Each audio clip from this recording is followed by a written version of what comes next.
Tinawag akong kasambahay ng sarili kong anak, sa sarili kong bahay, sa harap ng mayayaman nilang kamag-anak, isang hiya na halos ikamatay ko.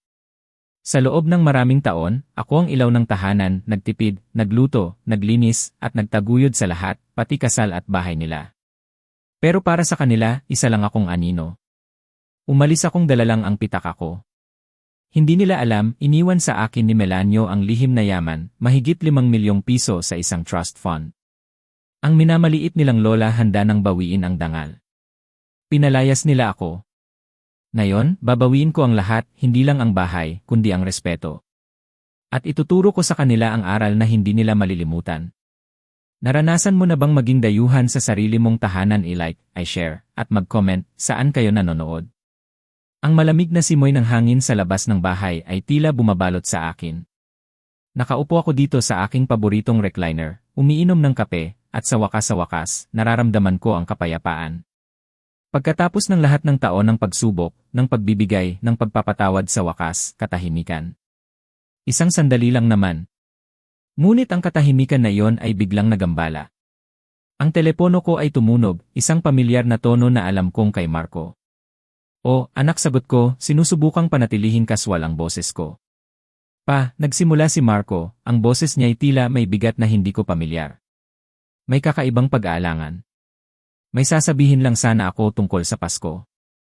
Napangiti ako. "Naman, anak. Makakagawa pa ba ako ng lechon belly mo ngayong taon? Pauhong hindi ka muna makakapunta sa Pasko ngayong taon." Natigilan ako. Ang init ng kape ko tila biglang lumamig sa aking kamay. "Ano nang ibig mong sabihin, anak, bakit naman? Nandito kasi sina mama at papa ni Isabel. Alam mo naman, mga tagamay nila sila. Gusto nila family bonding lang daw. Sabi nila mas gusto nilang ikaw ay nasa ibang lugar muna." Nasa ibang lugar muna, ang mga salitang iyon ay tila tumusok sa akin. Tumingin ako sa paligid ng aking maliit ngunit malinis na sala. Ang mga larawan ni Marco noong bata pa siya, ang mga alaala ng aking yumaong si Maria, lahat nandito. Sila ang aking pamilya. Sila ang magdedesisyon kung sino ang dapat nasa bahay nila, pa. Naiintindihan mo naman, di ba? Ang boses ni Marco ay halos pabulong na, tila nahihiya. Naramdaman ko ang init na gumagapang sa aking dibdib. Hindi galit. Mas malala pa. Ito'y isang uri ng pagkabigo. Ang aking sariling anak, pinapili niya ang kanyang biyenan kaysa sa sarili niyang ama. Nauunudihan ko, Marco, sabi ko, ang boses ko ay naging mas matatag kaysa sa inaasahan ko. "Sige na. Maligayang Pasko sa inyo." Pagkatapos kong ibaba ang telepono, tumingin ako sa labas. Malamig ang hangin, pero sa loob ko, may apoy na nagsisimulang umalab.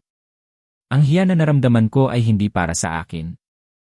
Ito'y para sa kanila. Ang kaso ng kasambahay at walang utang na loob ay hindi pa tapos. Ito'y nagsisimula pa lamang. May plano na ako. Ang malamig na simoy ng hangin sa labas ng bahay ay tila bumabalot sa akin, isang pamilyar na yakap ng kalungkutan na madalas kong maramdaman sa mga gabing tulad nito.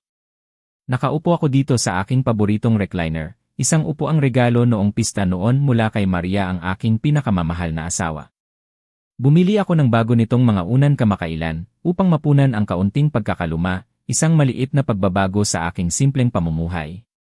Ang bango ng kape, isang timpla ng Colombian na napili kong ito kamakailan, ay nakalulutang sa hangin, isang bahid ng bagong simula na nais kong maranasan.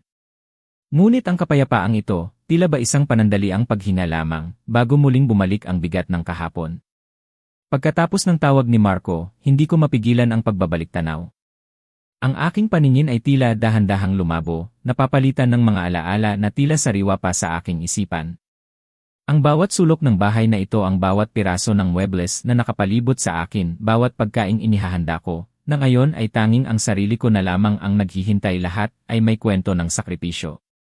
Ang bahay na ito, na minsan ay naging simbolo ng aking pagpupunyagi, ang aking tahanan na dapat sana'y puno ng tawanan at pagmamahalan ni Maria at ng aming pamilya ngayon. Tila ito ay naging isang malaking testamento sa aking walang katapusang pagbibigay, isang lugar kung saan ang pagmamahal ko ay nauwi sa pagkadismaya.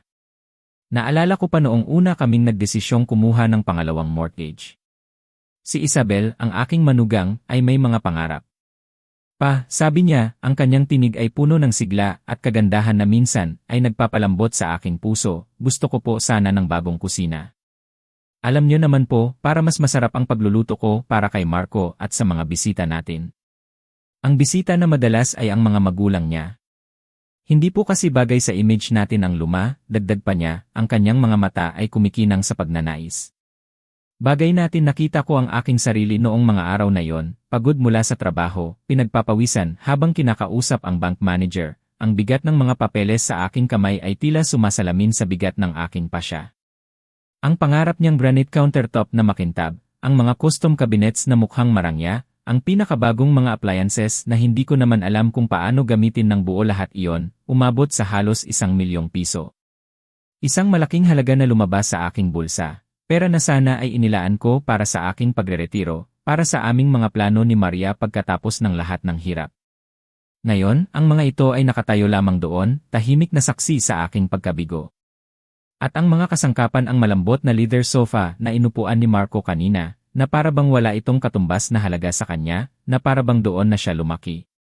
Ang mamahaling dining set na halos hindi naman nagagamit para sa tunay na pagtitipon ng pamilya, kundi para sa mga handaan kasama ang mga kaibigan ni Isabel na tila ba laging may espesyal na okasyon. Bawat piraso ng mga yon binayaran ko. Gamit ang pera na sana ay para sa aming pagreretiro ni Maria. Tinitipid ko ang aking sarili sa mga simpleng pangangailangan, tulad ng bagong unan para sa aking upuan, ngunit para sa kanila, walang limitasyon ang paggastos. Nakakapagtaka, hindi ba? Masakit isipin. Noong buhay pa si Maria, ang aking Maria ang aming buhay ay simple, ngunit puno ng kabuluhan. Masaya na kami sa aming maliit na bahay noon, puno ng tawanan, puno ng pagmamahalan. Ang mga hapunan namin ay puno ng kwentuhan, ng mga plano para sa hinaharap. Ngunit nang pumasok si Isabel sa buhay ni Marco, parang nagbago ang lahat. Ang aking anak, ang batang lalaki na nakasama ko noon sa paglalako ng aking mga produkto, na nakikipagbahagi ng aking mga pangarap, na ang mga matay laging puno ng paghanga sa kanyang ama ngayon, parang isang estranghero na nakatayo sa tabi ko, isang estranghero na mas pinapakinggan ang salita ng kanyang asawa. Ang mga mata niya, na dati puno ng paghanga, ngayon ay tila may halong pagkamuhi kapag napag-uusapan ang mga bagay na hindi ayon sa kagustuhan ni Isabel. Dito sa aking sala, nakatayo ang larawan namin ni Maria. Ang kanyang ngiti puno ng pagmamahal, ng pagtitiwala. Ang tiwala na ibinigay niya sa akin, ang tiwala na lubos kong ipinagkatiwala sa pag-aalaga sa aming anak. Hinayaan ko siyang manalig sa akin, at ginawa ko ang lahat ng aking makakaya. Ngunit sapat na ba iyon ang pagmamahal na ito na aking ibinigay, na aking isinapuso, nagiging kahinaan ko ba ang aking dedikasyon, ang aking pagiging tapat sa aking mga pangako, nagiging dahilan ba ito para ako ay maliitin? Napabuntong hininga ako, ang tunog ay tila nawawala sa malaking espasyong ito na puno ng mga bagay na hindi naman talaga akin. Ang pagiging ilaw ng tahanan, ang pag-aalaga sa pamilya, ay hindi nangangahulugang maging abo sa huli. Ang sakripisyo ay dapat may hangganan, dapat may kapalit na pagkilala, hindi pagtalikod. Ang pagmamahal ay hindi dapat maging dahilan para alipinin ka, para tratuhin ka na parang walang halaga. Dati, hindi ko ito napapansin. Siguro dahil sa pagmamahal ko kay Marco, o siguro dahil sa pag-asang magbabago rin ang lahat. Ngunit ngayon, kitang-kita ko ang lahat.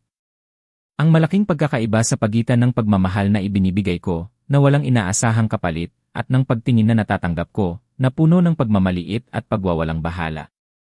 Ang hiya na naramdaman ko kanina, hindi lang ito para sa kanila. Ito'y para sa akin din, para sa pagpapaubaya ko ng matagal, sa paglimot ko sa sarili kong halaga. Ang bawat sulok ng bahay na ito ay nagpapaalala sa akin ng nawala. Ngunit ang pagkawala na ito ay siya ring simula ng aking pagbangon.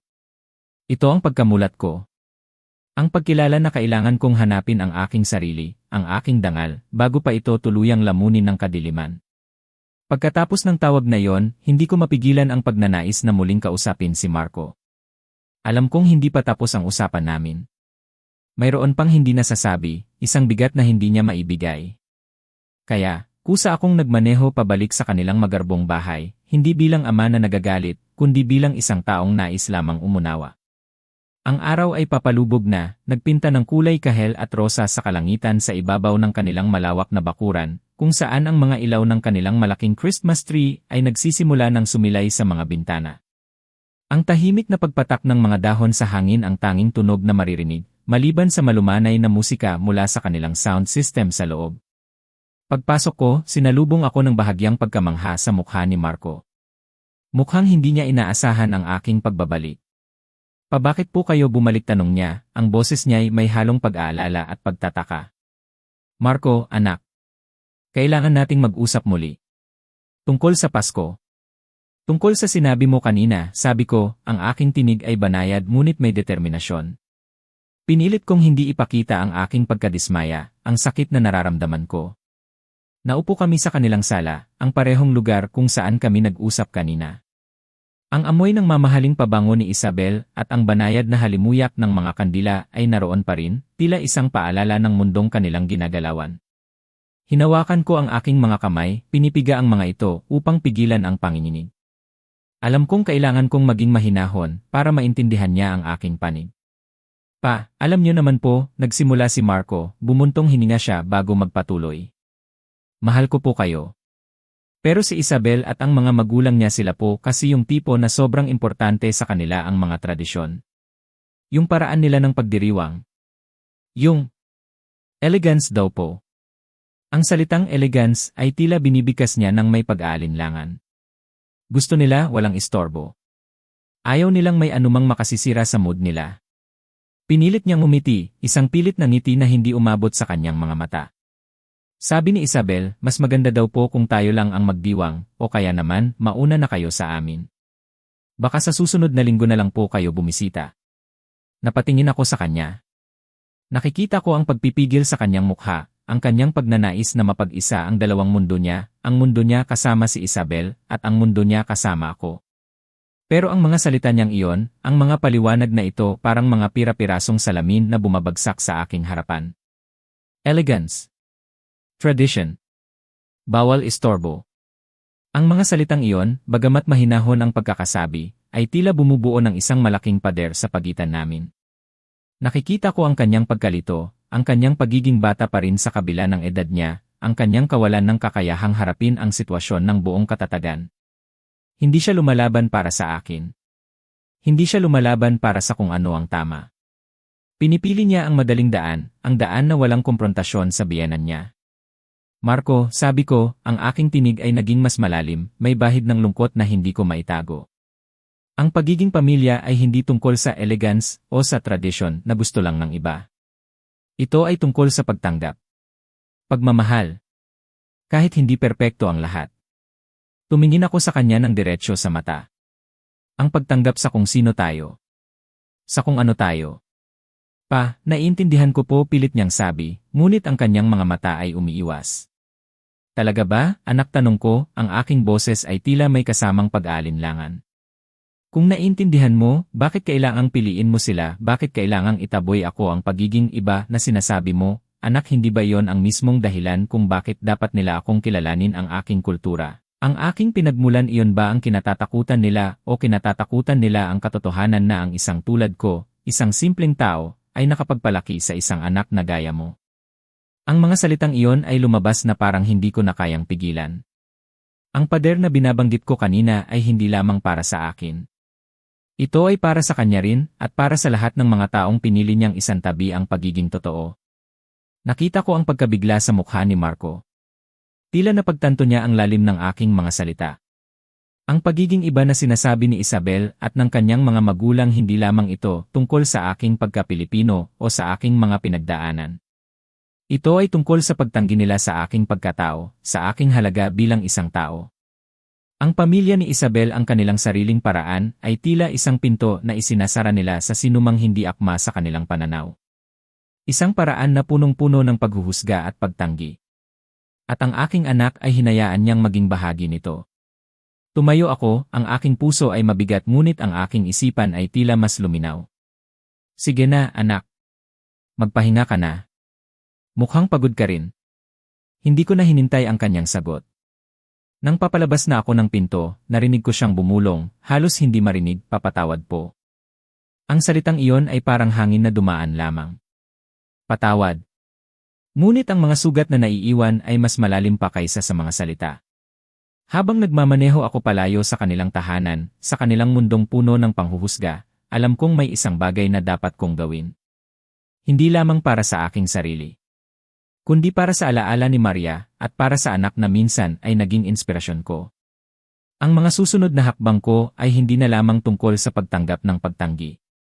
Ito ay tungkol sa pagpapakita na ang tunay na halaga ng isang tao ay hindi nasusukat sa kung gaano sila kaelegante o katradisyonal ayon sa pananaw ng iba. Pagkatapos kong makipag-usap kay Marco, nagpatuloy ako sa aking araw. Pinilit kong kalimutan ang bigat ng aming pag-uusap. Naghanda ako ng simpleng tanghalian, isang adobo na luto ko. Subalit ang bawat pagsubo ay tila walang lasa, tila ba ang aking isip ay lumilipad, nakakulong sa mga tanong na hindi masagot. Nais kong magkaroon ng kapayapaan, ng kaunting pahinga mula sa ingay ng pag-isip, ngunit ang bawat sulok ng aking tahanan ay tila nagpapaalala sa akin ng mga salita ni Marco, ng mga salita ni Isabel. Ang katahimikan ay tila mas lalong nagpapalakas sa aking pagdududa. Biglang, sa gitna ng aking pag-isip, umalingaw ang tunog ng aking telepono. Ang pangalan ni Isabel ay kumislap sa screen, parang isang babala. Isang maliit na ngiti ang sumilay sa aking labi. Tamang-tama, bulong ko sa aking sarili. 5 taon na akong naghihintay para sa ganitong pagkakataon. Hinayaan ko itong tumunog ng 4 na beses bago ko ito dahan-dahang sinagot. Gusto kong maramdaman niya ang kaunting pag-aalinlangan, ang paghihintay. Tito Antonio, ang tinig ni Isabel ay parang matamis na lason, ang pamilyar niyang tono na ginagamit niya tuwing may kailangan siya. Narinig ko po ang tungkol sa maliit na misunderstanding niyo ni Marco. Umiling ako, bagamat hindi niya nakikita. Misunderstanding, Isabel, sa tingin ko, walang misunderstanding. Maliwanag mong ipinahayag ang iyong posisyon. Tito, alam kong tila masakit ito, pero kailangan niyo pong maintindihan ang panig ng aking mga magulang. Napaka-tradisyonal nilang tao. May inaasahan silang atmosfera sa mga holidays. Isang atmosfera, tanong ko, ang aking tinig ay kalmado pa rin, subalit sa loob ko ay nagsisimula ng bumalik ang init. At ano ng klaseng atmosfera yan? Nagkaroon ng sandaling katahimikan sa kabilang linya. Narinig ko ang mahihinang kaluskos ng mga paper bags, tila ba nag-shopping pa rin siya. Malamang, gumagastos ng pera na dapat sanay para sa kanilang bahay. Pera na responsibilidad ko daw, ayon sa kanila. Well, nagsimula siya, ang kanyang tinig ay may bahid na ng pagkamayamutin, hindi po sila sanay sa inyong klase ng luto. Yung mga spicy ninyong pagkain, Tito, at yung malakas na musika. At, Tito Antonio, sila po ay mga edukadong tao. Inaasahan nila ang mga usapan tungkol sa mga kasalukuyang kaganapan, literatura, sining, alam nyo na. Ang mga salitang iyon ay mas matindi pa sa suntok. 8 taon na akong nagtitiis. 8 taon na akong kinakagat ang aking dila, nilulunok ang mga panlalait para kay Marco. 8 taon na akong nagpapanggap na hindi ko napapansin ang paraan niya ng pagtingin sa akin, na para bang isa akong tauhan na inupahan. Klase ng luto ko, tanong ko, ang aking tinig ay nanatiling kalmado, kontrolado. Ibig mo bang sabihin, ang pagkain na kinakain mo tuwing linggo sa loob ng 3 taon, Isabel, noong kapos pa kayo sa pera ang kare-kare na sinasabi mong nagpapaalala sa iyo ng iyong lola? Iba po iyon. Nagpapasalamat kami noon, pero ngayon kasama ang aking mga magulang. Ngayon, kasama ang iyong mga magulang, hindi mo maaaring hayaang mapahiya ka ng isang simpleng Pilipino sa iyong magarbong hapagkainan. Ang peking tamis ng kanyang tinig ay tuluyang nawala. Huwag po kayong maging Tito Antonio. Hindi ito tungkol sa lahi. Ito ay tungkol sa uri ng pamumuhay sa klas. Ang aking ama ay nagtapos bilang summa cum laude sa Ateneo. Ang aking ina ay nakakapagsalita ng 4 na wika. Nagbabakasyon sila sa Tagaytay sa kanilang resort. Ano ba po ang mayambag nyo sa usapan sa hapagkainan, mga kwento tungkol sa pag-aayos ng tile? Naramdaman ko ang init na rumaragasa sa aking dibdib, ngunit nanatili akong kalmado. Nagtayo ako ng negosyo mula sa wala pagkatapos yumaw ang lolo ng asawa mo. Nakapagbigay ako ng trabaho sa mahigit 50 tao. Mas marami akong binayad na buwis kaysa sa kinita ng ama mo sa pinakamagandang taon niya. Hindi lahat ay pera, Tito Antonio. Ang pinagmulan at pagiging edukado ay mahalaga. At, sa totoo lang, mas naintindihan ni Maria ang kanyang lugar kaysa sa inyo. Ang linya ay biglang naging tahimik. Ngunit ang salitang iyon, ang kanyang pagbanggit kay Maria, iyon ang huling patak. Nilampasan niya ang lahat ng linya. Ang linya na hindi ko akalaing umiiral hanggang sa tapakan niya ito ng kanyang mamahaling takong. Ano ang sinabi mo tungkol sa aking asawa, tanong ko, ang aking tinig ay bumaba sa isang tonong hindi ko na halos makilala. Sinasabi ko lang po na mas marunong siyang umayon. Hindi siya gumagawa ng gulo. Naiintindihan niya na ang ilang lugar ay hindi para sa kanya. Mahigpit kong hinawakan ang telepono hanggang sa pumuti ang aking mga buko. Si Maria ay may mas higit na karangalan sa kanyang pinakamaliit na daliri, Isabel, kaysa sa buong angkan mo. Oh, please. Isa lang siyang tagalinis na sinuwerte.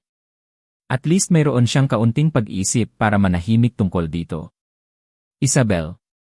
Ang aking tinig ay bumaba sa isang antas na nakapangingilabot. Gusto kong makinig ka ng mabuti. Ang pag-uusap na ito ay tapos na. Tapos na tayo sa pagpapanggap na pamilya. Hindi po niyo pwedeng.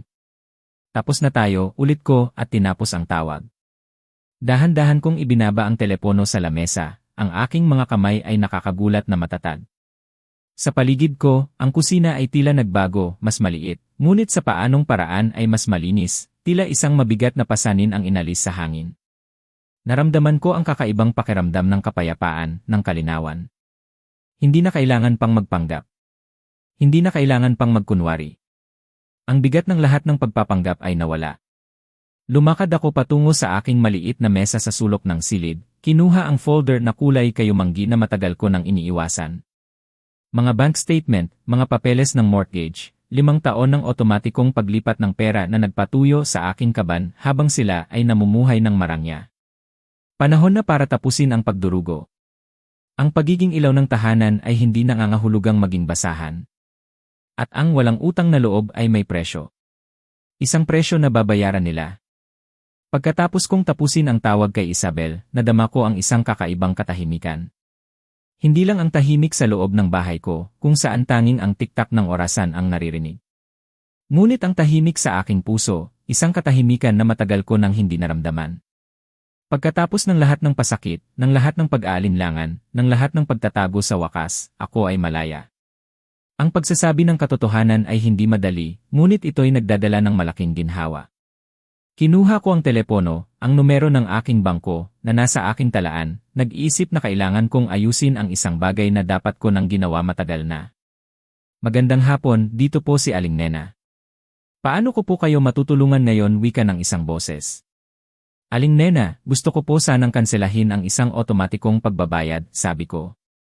Bago ko ito sinabi, pinag-isipan ko muna, kinabahan ako. Isang pagbabayad na tumatagal ng 5 taon.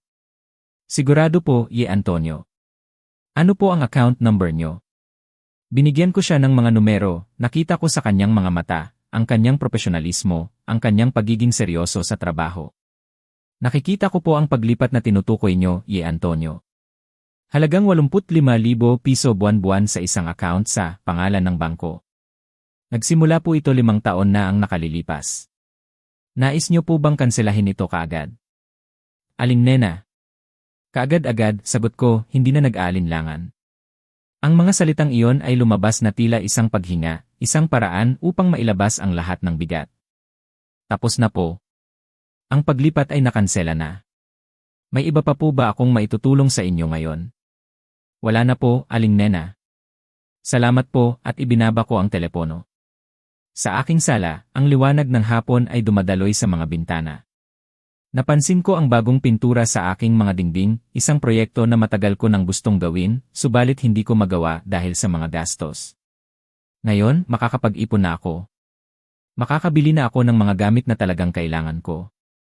Makakapaglakad na ako sa palengke, at makakabili ng mga isda, gulay, at prutas na gusto ko.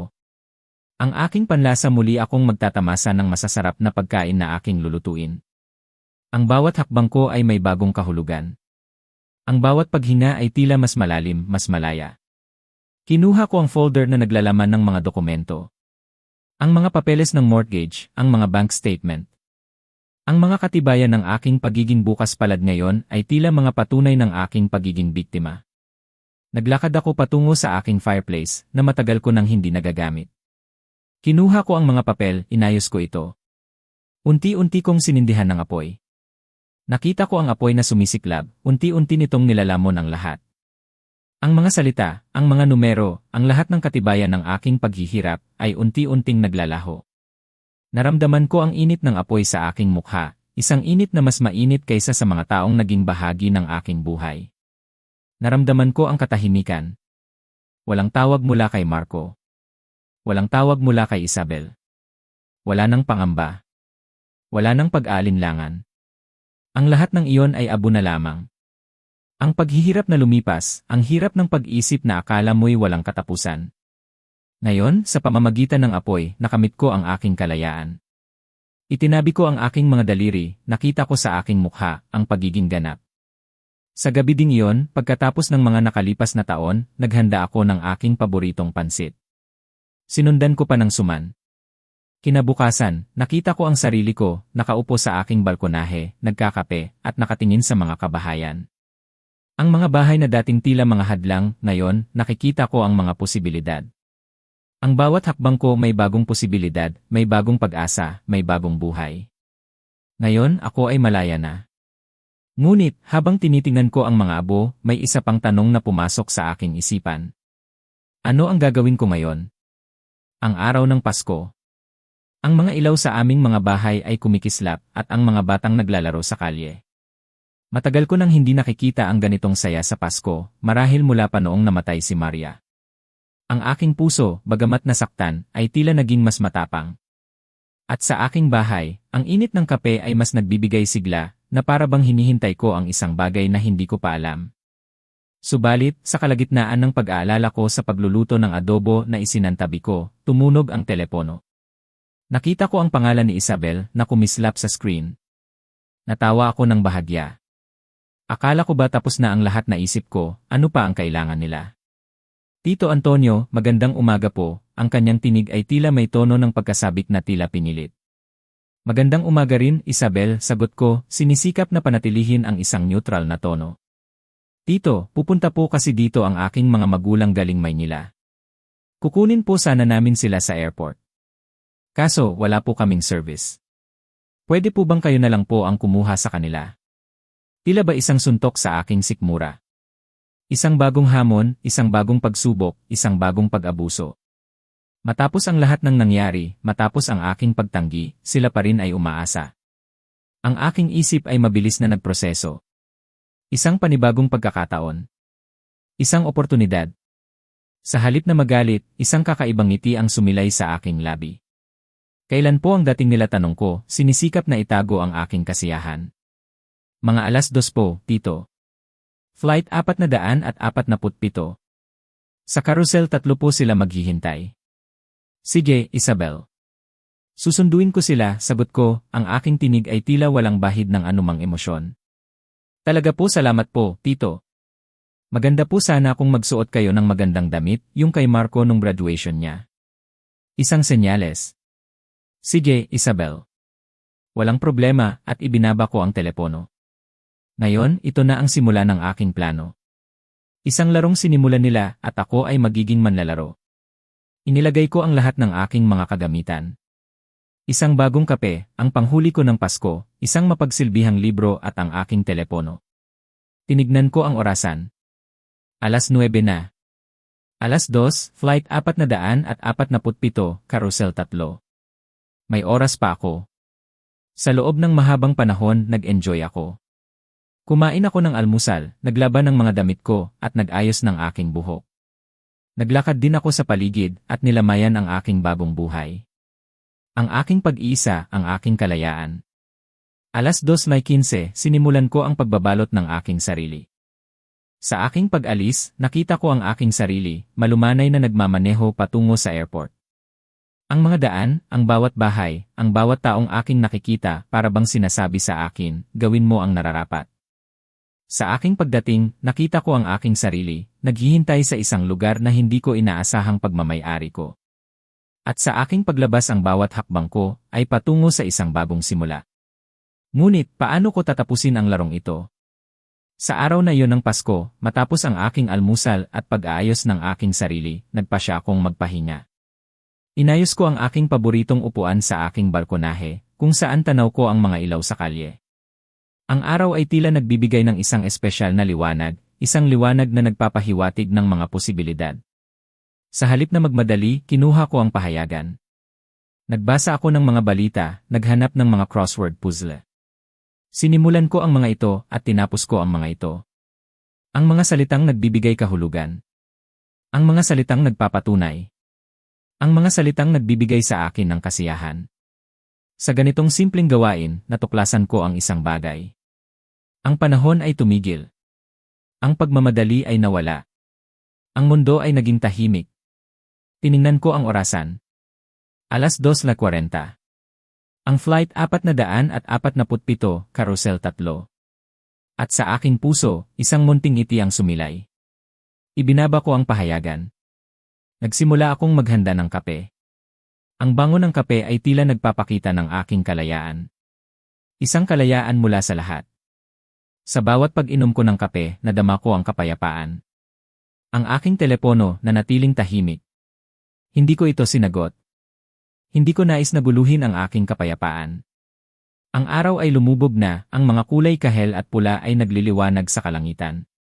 Sa aking puso, isang kakaibang pag-asa ang sumibol. Sa halip na magmadali patungong airport, nagdesisyon ako. Maglalakad ako sa paligid ng aming barangay. Makikipag-usap sa mga kapitbahay, makikipagkwentuhan sa tindahan. Nagpasya ako na gagamitin ko ang aking oras para sa aking sarili. Sa aking paglalakad, nakita ko ang mga batang naglalaro. Sila ay tumatawa, sila ay masaya. Ang kanilang kaligayahan ay tila nagbibigay sa akin ng lakas. Ang aking puso ay tila gumagaan. 3:30, tumigil ako sa harap ng isang tindahan. Bumili ako ng ilang pandesal at kape. Nakipagkwentuhan ako sa may-ari. Nagtanong ako tungkol sa kanyang pamilya, tungkol sa kanyang mga plano para sa Pasko. Naramdaman ko ang init ng kanyang pakikipagkapwa-tao. Isang pakikipagkapwa-tao na matagal ko nang hindi naranasan. Ngunit sa aking pagbalik sa bahay ang aking telepono na natiling tahimik. 4:45. Ang aking puso ay tila sumasaya. Hindi ako nagmadali. Sa aking pag-upo sa aking balkonahe, nadama ko ang kasiyahan. Sa wakas, nagawa ko ang aking sariling desisyon. Wala nang magdidikta. Wala nang manguutos. Sa aking puso, ang kasiyahan, ang katahimikan ay bumubuo. Sa aking isipan, alam ko na kung gaano kahalaga ang aking kalayaan.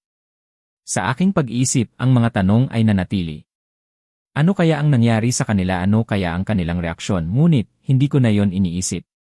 Ang aking sarili, ang aking kaligayahan, iyon na ang aking prioridad. Ngunit sa gitna ng aking kasiyahan, naramdaman ko ang kakaibang pangamba. Alam kong hindi pa tapos ang laro. At sa aking pag-isip, ang laro ay lalo pang nagiging kawili-wili. At kung paano ko ito tatapusin, tila ba magiging isang sorpresa para sa kanila. Sa aking tahimik na gabi, habang natutuwang umiinom ng aking kape at pinapanood ang mga palabas sa telebisyon, biglang may malakas na katok sa aking pintuan. Hindi katok, kundi isang malakas na paghampas, na tila ba gustong gibain ang aking tahanan. Alam ko na kung sino ang nasa kabilang bintana. Ang aking puso ay tila naging mabigat. Huminga ako ng malalim, pinilit na maging kalmado. Sa kabila ng lahat ng ito, kailangan kong maging matatag. Inabutan ko ang pifol. 3 figura ang nagkukumpulan sa aking maliit na beranda, na para bang mga lobo na naghihintay ng pagkakataon. Binuksan ko ang pinto. Si Aling Thelma, ang ina ni Isabel. Napakasama ng kanyang ekspresyon. Nagpatuloy sila, nagmamadali, walang pahintulot, at pumasok sa aking tahanan. Ano ang problema mo, sigaw niya, ang kanyang tinig ay punong-puno ng galit. Ang kanyang mga mata ay halos sumabog sa galit. Naghintay kami sa airport ng mahigit 3 oras. Sumunod si Mang Ben, ang kanyang asawa. Ang kanyang mukha ay kulay pula, ang kanyang mga labi ay tila isang manipis na linya ng puot. Si Isabel, lumitaw sa dulo, ang kanyang magarbong Amerikana ay tila kulubot. Ang kanyang make-up tila kumalat. Ginawa mo kaming kahiya-hiya, bulyaw ni Isabel. Wala ka bang ideya kung ano ang ginawa mo? Ang aking tinig, dahan-dahang nakipaglaban sa kanila, ay tila dumadaan sa silk. Pasensya na, sabi ko, ang aking mga mata ay nakatuon sa kanila. Hindi mo ba naisip? Sila ay tumigil sa kanilang pagraranta, nagulat sa aking tono. Hindi ka na pwedeng magsalita dito, amigo. Pagkatapos ng ginawa mo ngayon. Ito ang aking tahanan, sabi ko, hindi gumagalaw mula sa aking posisyon. At gusto kong umalis ka ngayon. Alin ang gusto mo, tito, tanong ni Isabel. Si Aling Velma, sinabi na maging mapang-uyam. Ginoong Antonio, halatang hindi mo naintindihan ang laki ng iyong pagkakamali. Alam mo, hindi mo maintindihan, sabi ko, nakatingin sa kanyang mata. Napakalaki ng iyong pagkakamali. Hindi ka na pwedeng magsalita, kaibigan. Hindi mo naman alam ang mga pinagdadaanan naming pamilya. Marami kaming koneksyon.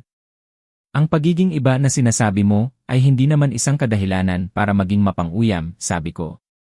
Hindi mo ba alam kung sino ang kinakalaban mo? Matanda huminto siya, ang kanyang tinig ay tila isang pagbabanta. Malalaman mo kung gaano ka nagkakamali. Sumunod si Mang Ben, ang kanyang ngiti ay tila sapat na upang makaputol ng salamin. Sa katunayan, ang mga aksyon ay may mga kahihinatnan, Ginoong Antonio, at ang sa iyo ay magiging publiko. Sige na nga, sabi ni Isabel, hinawakan ang braso ng kanyang ama. Hindi niya tayo karapat-dapat sa ating oras. Sa aking tinig, tila dumadaan ang mga salitang aking sinasabi. Umalis kayo, sabi ko, tinataas ang aking tinig. Umalis kayo ngayon. Umalis sila. Bago sila umalis, si Aling Velma ay lumingon. Magkakamali ka, Ginoong Antonio. Tandaan mo yan. Isinara ko ang pinto at tinakpan ko ito ng matindi. Sa bintana, pinanood ko sila habang sila ay pumapasok sa kanilang upahan, na nag-uusap pa rin sa kanilang mga sarili habang sila ay umalis sa kadiliman ng Disyembre. Ang aking tahanan ay naging mas malinis. Ang kanilang presensya ay tila nag-iwan ng isang batik na ngayon ay tila nawawala. Ngunit, ang kanilang mga salita ay tumatagal sa katahimikan. Publikong mga kahinatnan. Mahahalagang tao. Connection. Bumalik ako sa aking sala, kinuha ang aking kape, na mainit pa rin sa kanyang tasa. Sa kauna-unahang pagkakataon sa buong gulo na ito, naramdaman ko ang isang bagay na maaaring pag-aalala. Ngunit ito ay nalampasan ng isang bagay na mas malakas. Ang pag-asa. Sa isang umaga ng Disyembre, habang ako ay nagkakape at nagbabasa ng pahayagan, ang aking mga mata ay natigil sa isang larawan na nasa pahina 3. Hindi ko inaasahan, subalit nakita ko ang aking mukha. Sa isang itim at puting larawan. Lumang larawan mula sa website ng aking kumpanya, na siguro ay 5 taon nang hindi ina-update. Hindi ko inakala na ako ay magiging tampok sa balita. Sa ibaba, isang kwento na naging dahilan upang manlamig ang aking dugo, upang sumiklab ang aking galit.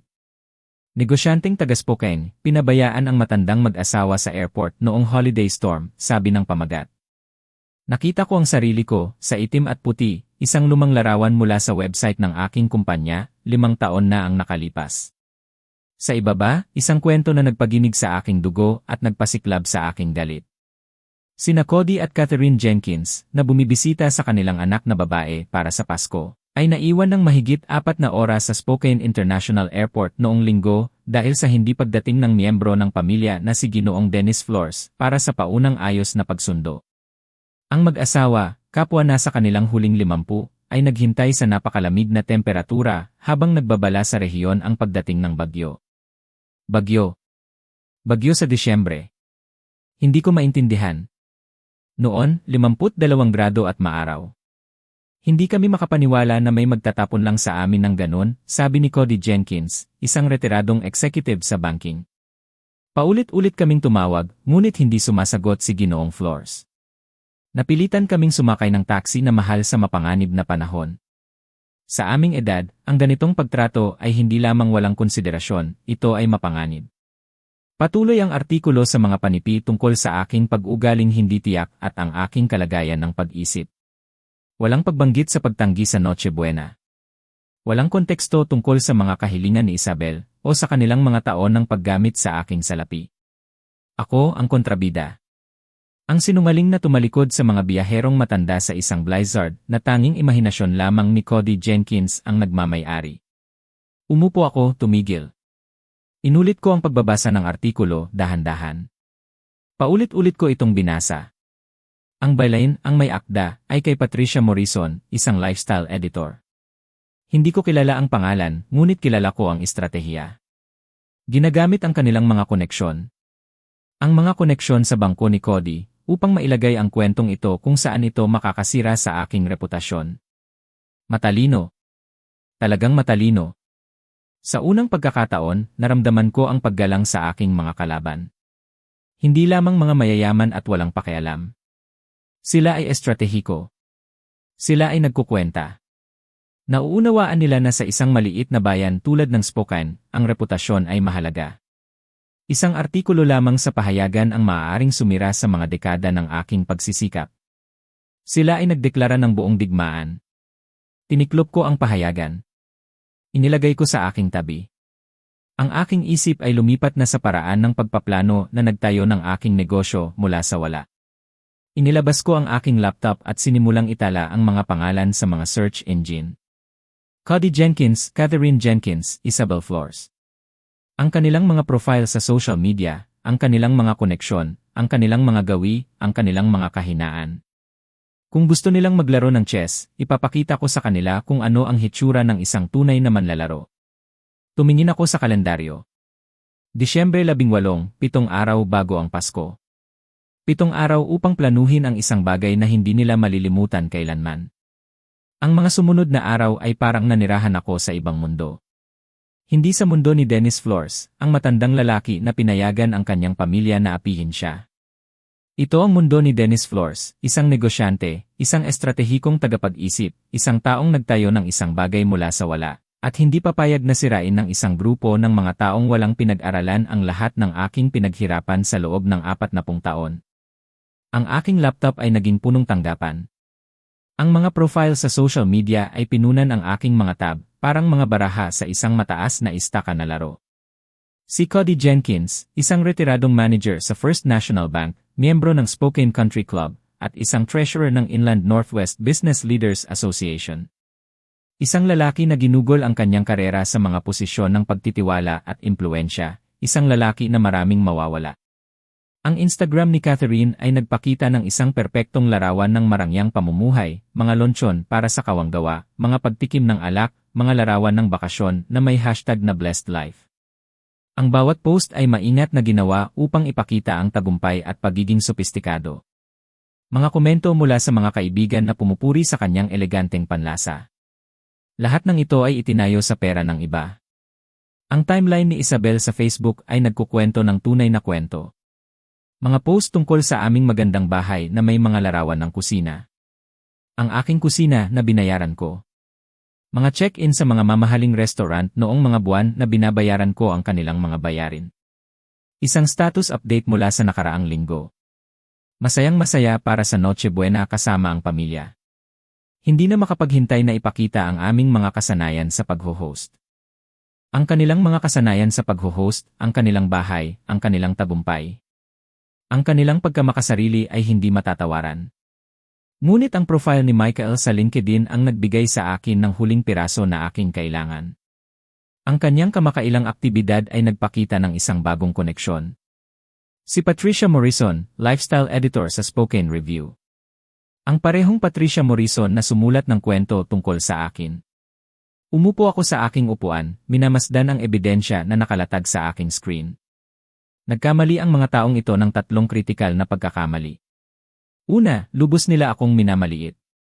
Pangalawa, naglathala sila ng kanilang pag-atake. Pangatlo, idinokumento nila ang kanilang pribilehiyong pamumuhay online na lumilikha ng isang perpektong katalogo ng pagpapaimbabaw. Binuksan ko ang isang bagong dokumento at sinimulang mag-type. Hindi isang sagot sa kanilang pag-atake sa media. Isang bagay na mas mahusay. Isang timeline. 5 taon ng suportang pinansyal na dokumentado gamit ang mga bank statement, resibo, at mga kanseladong tseke. Ang down payment para sa kanilang bahay, 2 milyong piso mula sa aking home equity loan. Ang pag-aayos ng kusina nang magpasya si Isabel na ang granite countertops ay mahalaga. 700,000 piso mula sa aking credit card. 60 buwan na bayad sa mortgage ng 85,000 piso bawat isa. Sa pagtatapos ng gabi, nagkaroon ako ng lahat na nakaayos sa isang malaking folder. Ang mga bank statement, resibo, mga larawan. Ang mga larawan mula sa kanilang social media na nagpapakita ng mga pagbili na aking binayaran. Isang kopya ng artikulo sa pahayagan na may aking mga sulat kamay sa gilid, nagdodokumento ng bawat kasinungalingan. Tumingin ako sa aking kalendaryo. Disyembre 24. Ang Pasko. Ngunit sa aking isipan, hindi. Ito ay ang perpektong araw para sa hustisya. Ang mga araw bago ang Pasko ay tila lumipas ng mabilis na para bang mayroon akong isang misyon na kailangan kong tuparin. Sa aking tahanan na tahimik, nagsimula akong maghanda. Ang aking mga armas, ang aking ebidensya, ang aking katotohanan lahat ay inilabas ko. Inayos ko ang mga bank statement na aking mga pruweba ng 5 taon ng pagbibigay, ng pagtulong, ng pag-ibig na walang hinihinging kapalit. Bawat buwan ng bayad ay aking binigyang diin, ang bawat 85,000 piso na naglaho mula sa aking account patungo sa kanila. Ang mga resibo na nagpapakita ng pattern ng aking suporta para sa kanilang marangyang pamumuhay. Inilagay ko ang mga larawan na kinuha mula sa kanilang social media. Si Isabel suot ang mga bagong alahas na binili ko. Ang kanilang mga bakasyon sa mga lugar na hindi ko kayang puntahan. Ang mga mamahaling dekorasyon sa Pasko na ngayong taon ay palamuti sa kanilang bahay. Lahat ng ito, 12 kopya. Para sa bawat bisita. Ang artikulo sa pahayagan na naglalaman ng aking mga salita. Inilagay ko ang aking mga puna sa aking pulang panulat malapit sa mga salita ni Cody na nagsasabi ng mga kasinungalingan. Hindi na lamang ito tungkol sa pagbibigay. Hindi na lamang ito tungkol sa Pasko. Hindi na lamang ito tungkol sa mga pagbabayad ng mortgage. Ito ay tungkol sa pagkuha ng hustisya. Binasa ko ang kanilang mga profile sa social media. Inaral ko ang kanilang mga koneksyon. Si Marco, ang aking anak, ang kanyang koneksyon sa mga tao. At nakita ko ang koneksyon kay Patricia Morrison. Si Patricia Morrison, ang may akda ng artikulo na gumawa sa akin na parang ako ay isang masamang tao. Isang pagkakataon para sa akin. Isinulat ko ang bawat detalye. Araw-araw, ako ay nag-aayos ng aking mga plano. Kailangan kong tiyakin na ang lahat ay nasa ayos. Kailangan kong tiyakin na walang pagkaligaw. Ang bawat detalye ay mahalaga. At sa mga gabi, bago ako matulog, hinawakan ko ang larawan ni Maria. Maria, ito ang gagawin ko, bulong ko. Para sa atin. Para sa ating dangal. Naging abala ako sa mga paghahanda ko sa mahabang panahon. Sa hapon, nagtatrabaho ako. Sa gabi, nagpaplano. At sa aking pag-isa, nakita ko ang kapayapaan. Ang kapayapaan na aking hinahanap. Tumingin ako sa aking kalendaryo. Disyembre 24. Ang Pasko. Nakasulat. Ito ay ang perpektong araw. Sa gabi ng Disyembre 24, nakita ko ang mga kaibigan ni Isabel. Kilala ko ang kanilang mga mukha.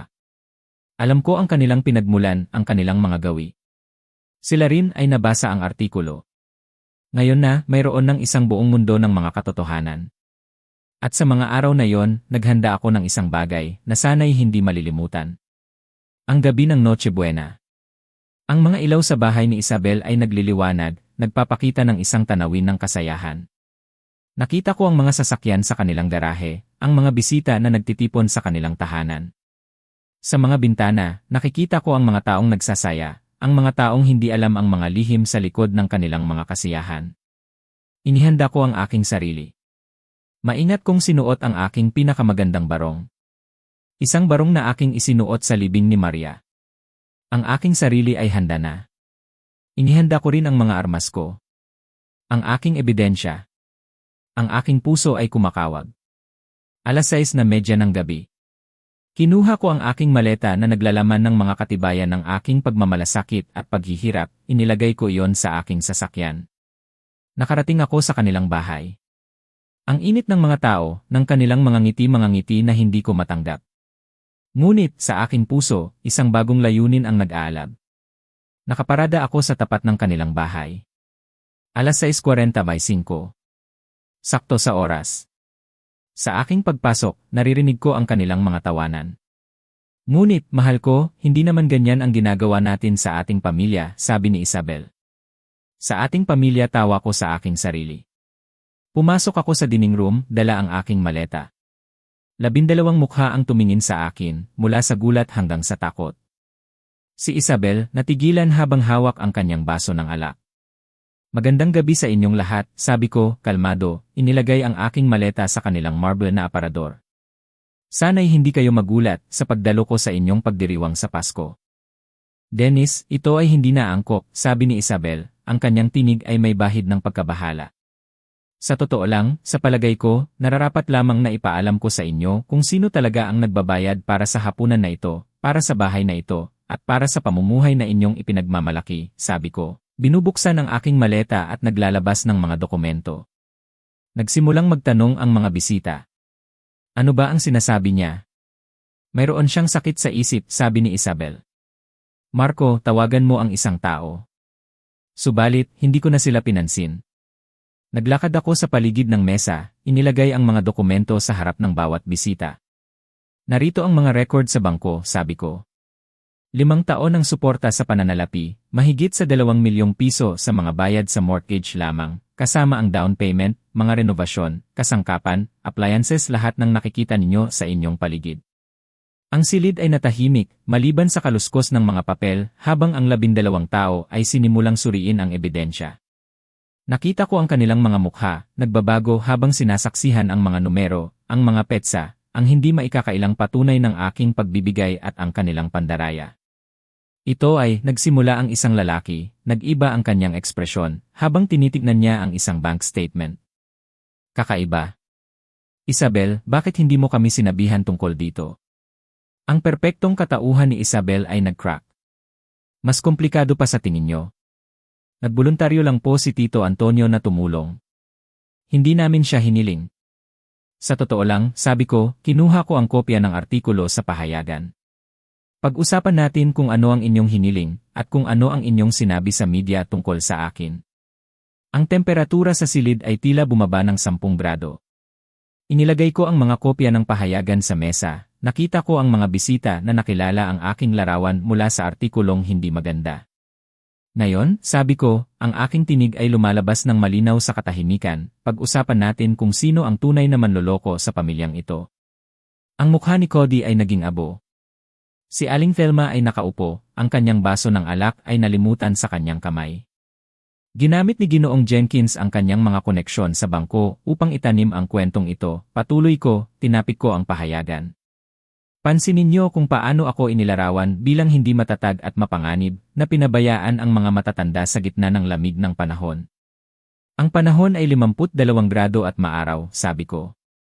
Si Aling Thelma ay nagtanong, Cody, ano ang nangyayari?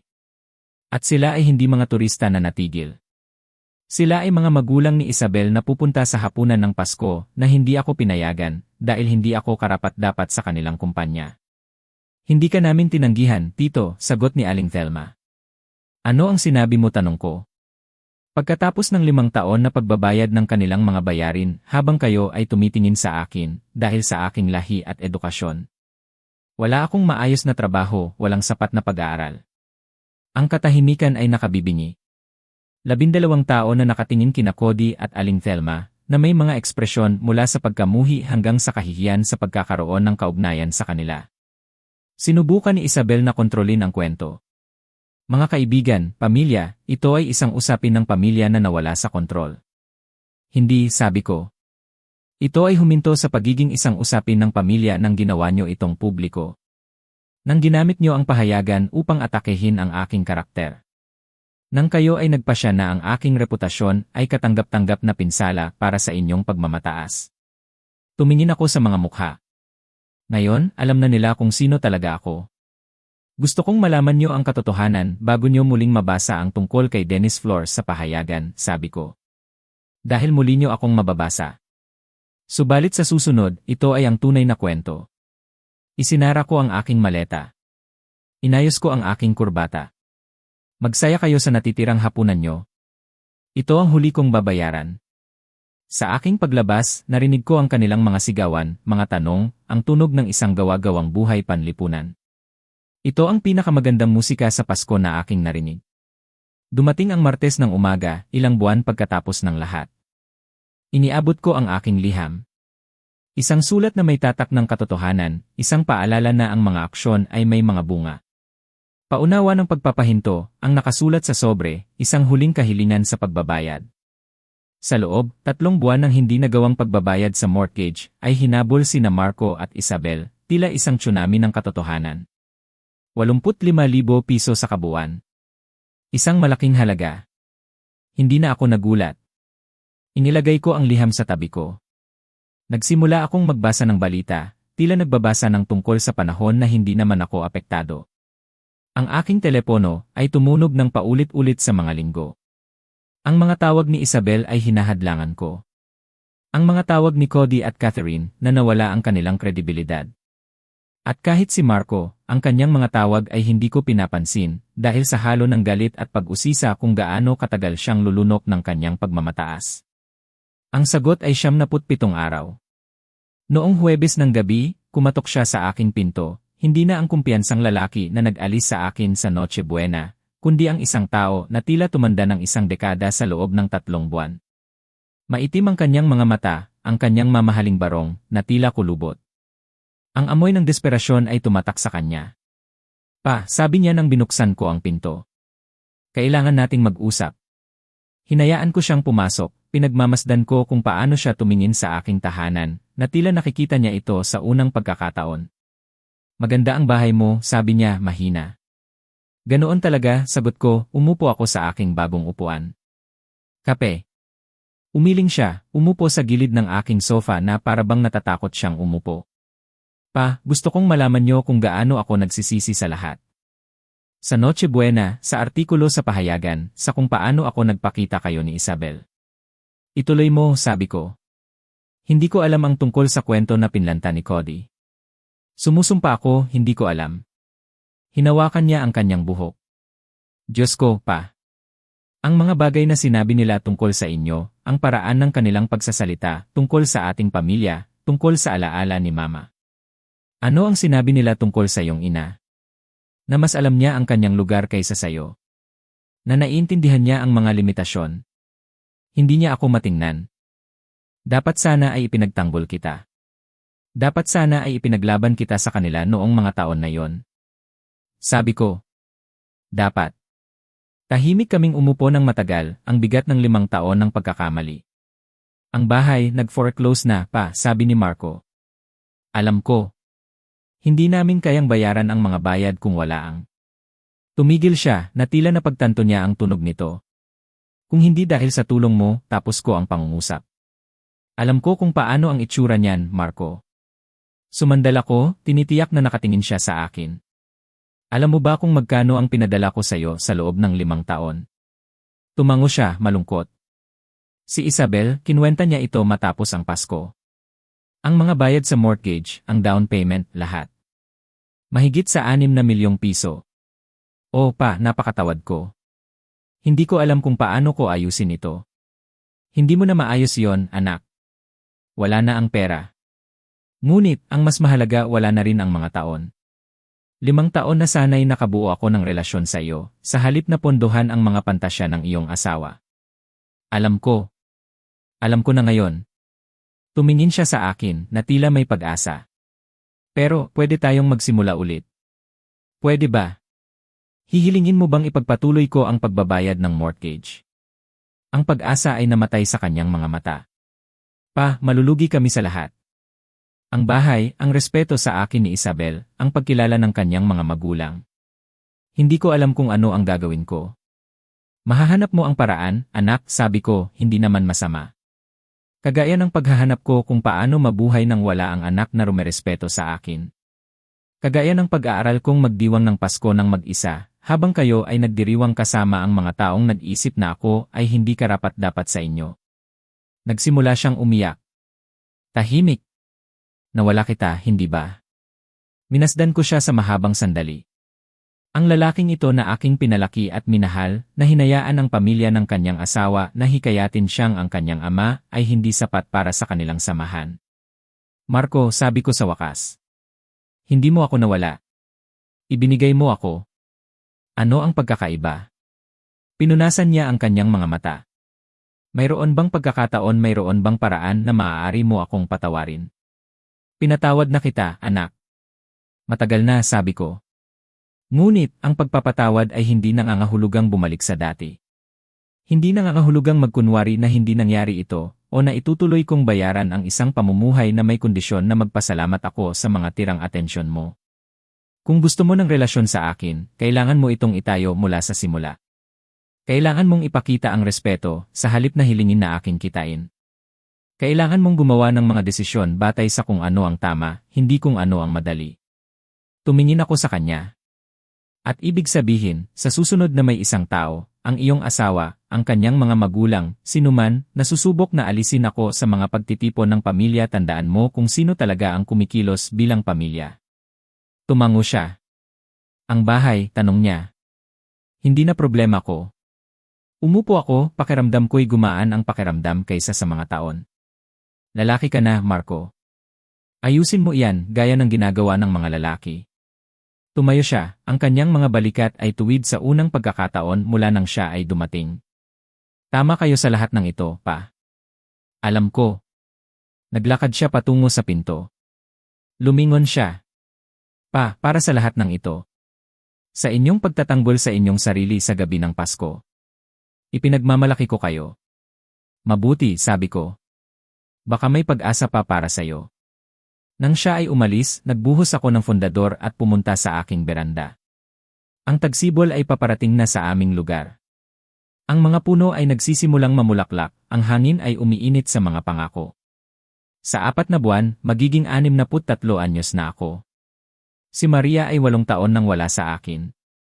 Nasayang ko ang 5 taon na maging isang basahan para sa mga taong hindi pinahahalagahan ang aking mga sakripisyo.